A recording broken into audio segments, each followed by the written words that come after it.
100 days ಮನೇಲಿ ಕಳೆದಿದ್ದೀನಿ. ಆಚೆ ಬಂದು ತುಂಬ ಮಿಸ್ ಮಾಡ್ಕೊತಾ ಇದ್ದೀನಿ ಮನೇನ. ಆ್ಯಂಡ್ ನಮ್ಮ ಗ್ರೂಪ್ ಕೂಡ ಗಿಲ್ಲಿ ಮತ್ತು ರಕ್ಷಿತಾ. ಸೊ ಫುಲ್ ಡೇ ಒನ್ನಿಂದ ಟ್ರಾವೆಲ್ ಮಾಡ್ಕೊಂಬಂದೆ ಮನೆಯಲ್ಲಿ ಪ್ಲಸ್ ಅವ್ರ ಜೊತೆ. ಏನೋ ಲೈಫಲ್ಲಿ ಏನೋ ಮಿಸ್ಸಿಂಗ್ ಅಂತ ಅನಿಸ್ತಾ ಇದೆ. ಇವಾಗ ಅಡ್ಜಸ್ಟ್ ಆಯ್ತಾ ಸರ್ ಹೊರಗಿನ ಪ್ರಪಂಚ? ಇಷ್ಟು ದಿನ ಅಲ್ಲಿದ್ರಿ.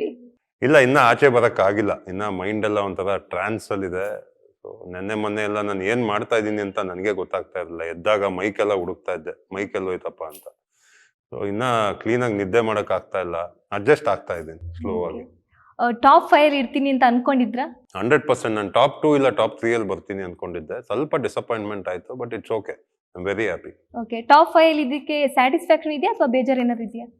ಬೇಜಾರ ಆಯ್ತು, ಬಟ್ ಸ್ಟೇಜ್ ಮೇಲೆ ಹೋದಾಗ ಸುದೀಪ್ ಸರ್ ಇದ್ರೆ ರಘು ತರ ಇರ್ಬೇಕು. ಅವ್ರ ವ್ಯಕ್ತಿತ್ವ ತುಂಬಾ ಚೆನ್ನಾಗಿದೆ. You did amazing. ತುಂಬಾ ಅಗ್ಗೆಲ್ಲ ಮಾಡಿ ನಮ್ಮ ಫ್ಯಾಮಿಲಿನೆಲ್ಲ ಕರೀತಾರೆ ಮೇಲ್ಗಡೆ.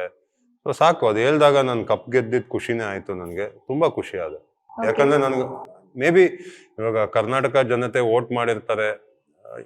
ಐ ಕಾಂಟ್ ಟೆಲ್ ದೆಮ್ ನೀವು ತಪ್ಪಾಗಿ ವೋಟ್ ಮಾಡಿದೀರಾ ಅಂತ. ಒಂದು ಚಾಯ್ಸ್ ಆಗಿದೆ ಅಂಡ್ ಡಿಸೈಡ್ ಆಗೋಗಿದೆ. ಇವಾಗ ನಾವು ಚೇಂಜ್ ಮಾಡೋಕ್ಕಾಗಲ್ಲ. ಸೊ ಏನಿದೆಯೋ ಅದನ್ನ ಆಕ್ಸೆಪ್ಟ್ ಮಾಡ್ಕೊಂಡು ಮೂವ್ ಆನ್ ಆಗೋದು it's a better thing. And ಆಚೆ ಬಂದಾಗ ನನ್ಗೆ ಗೊತ್ತಾಯ್ತು.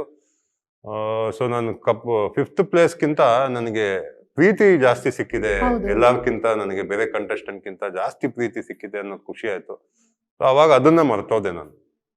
ಇನ್ನೊಂದೇನಂದ್ರೆ ಬಿಗ್ ಬಾಸ್ ಹೋಗಿ ಆಚೆ ಬಂದಾಗ ಕೆಲವೊಬ್ರು ಪಾಸಿಟಿವ್ ಆಗಿ ಆಚೆ ಬರ್ತಾರೆ, ಕೆಲವೊಬ್ರು ನೆಗೆಟಿವ್ ಆಗಿ ಆಚೆ ಬರ್ತಾರೆ. ಬಟ್ ನೀವು ಇದ್ರಲ್ಲಿ ಪಾಸಿಟಿವ್ ಆಗಿ ಆಚೆ ಬಂದಿದ್ದೀರಿ, ಅದೆಷ್ಟು ಖುಷಿ ಕೊಡ್ತಾ ಇದೆ? ತುಂಬಾ ಖುಷಿ ಆಯ್ತು. ಆಕ್ಚುಲಿ ಆಚೆ ಬಂದಾಗ ನಾನು ನಮ್ಮ ವೈಫಿಗೆ ಫಸ್ಟ್ ಕ್ವಶನ್ ಕೇಳಿದ್ದೆ ಇದು, ಲೈಕ್ ಏನಾದ್ರು ನೆಗೆಟಿವ್ ಆಯ್ತಾ ಅಂತ. ಇಲ್ಲ ಅಂದ್ಲು.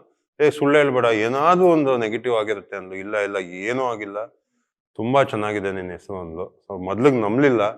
ಆಮೇಲೆ ಸೋಷಿಯಲ್ ಮೀಡಿಯಾದಲ್ಲಿ ನೋಡಿ ನಂಗೆ ನಂಬಿಕೆ ಬಂತು. ಲೈಕ್ ತುಂಬಾ ಖುಷಿ ಆಯ್ತು.